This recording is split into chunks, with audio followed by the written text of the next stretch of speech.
Crossfire আর গুম ছিল আওয়ামী সরকারের আমলের নিত্যদিনের সংস্কৃতি। দেশনেত্রী বেগম খালেদা জিয়াকে বন্দি করা হলো। তিনি অসুস্থ ছিলেন, তার চোখে অপারেশন ছিল, অস্ত্রোপচার করা হয়েছে। তারপরেও একটি জীর্ণ শীর্ণ, চারিদিকে ধুলোবালি উড়ে বেড়ায় এবং বালিতে সারা ঘরের মধ্যে বালি উড়ে বেড়ায়, এই ধরনের একটি কক্ষের মধ্যে রাখা হয়েছিল দেশনেত্রী বেগম খালেদা জিয়াকে। জাতীয়তাবাদী শক্তির প্রতীক জনাব তারেক রহমানকে শারীরিকভাবে নির্যাতন নিপীড়ন করে চিরদিনের জন্য তাকে পঙ্গু করে ফেলা। সিন্দাবাদের দৈত্যের মতো একটি ভয়ঙ্কর ফ্যাসিবাদ এ জাতির ঘাড়ে চেপে বসেছিল।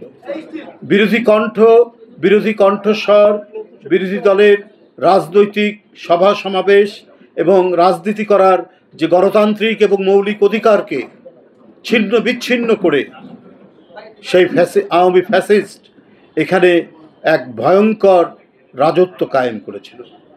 একজন ব্যক্তি তার মদগর্বী আচরণ, তার হিংসাশ্রয়ী ঔদ্ধত্য এবং নির্মম অহংকার দিয়ে দেশ পরিচালনা করেছেন।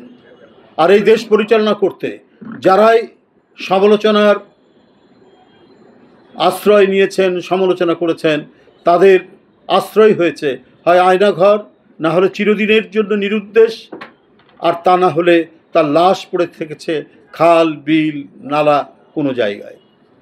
ক্রসফায়ার আর গুম ছিল আওয়ামী সরকারের আমলের নিত্যদিনের সংস্কৃতি।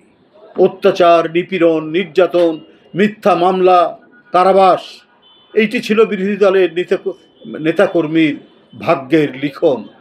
বন্ধুরা আমার, আর এই পরিণতির চরম বহিঃপ্রকাশ ঘটেছে এদেশের কোটি কোটি মানুষের অত্যন্ত তাদের সমর্থিত একজন মানুষ দেশনেত্রী বেগম খালেদা জিয়া। গণতন্ত্রের জন্য, হারানো গণতন্ত্রের জন্য যিনি বারবার লড়াই করেছেন, গণতন্ত্র পুনরুদ্ধার করেছেন, তার স্বামীর দেওয়া সেই বহুদলীয় গণতন্ত্রকে তিনি বারবার বিপন্ন হওয়ার হাত থেকে পুনঃপ্রতিষ্ঠা করেছেন। তাকেই করেছে টার্গেট শেখ হাসিনার ফ্যাসিবাদী দুঃশাসন। তারা এবং তাদের প্রভুরা এদেশ থেকে জাতীয়তাবাদী শক্তির শিকড় সহ উপড়ে ফেলার এক গভীর চক্রান্তের মধ্যে নিপতিত করেছিল এই দেশকে। দেশনেত্রী বেগম খালেদা জিয়াকে বন্দি করা হলো। তিনি অসুস্থ ছিলেন, তার চোখে অপারেশন ছিল, অস্ত্রোপচার করা হয়েছে। তারপরেও একটি জীর্ণ শীর্ণ, চারিদিকে ধুলোবালি উড়ে বেড়ায় এবং বালিতে সারা ঘরের মধ্যে বালি উড়ে বেড়ায়, এই ধরনের একটি কক্ষের মধ্যে রাখা হয়েছিল দেশনেত্রী বেগম খালেদা জিয়াকে। তিনি যাতে আরও অসুস্থ হয়ে পড়েন, তিনি যাতে আরও বিপন্ন হয়ে পড়েন, এই ধরনের গভীর চক্রান্ত চলেছে। তারা চেষ্টা করেছে আরেকজন জাতীয়তাবাদী নেতৃত্বের প্রতীক, জাতীয়তাবাদী শক্তির প্রতীক জনাব তারেক রহমানকে শারীরিকভাবে নির্যাতন নিপীড়ন করে চিরদিনের জন্য তাকে পঙ্গু করে ফেলা।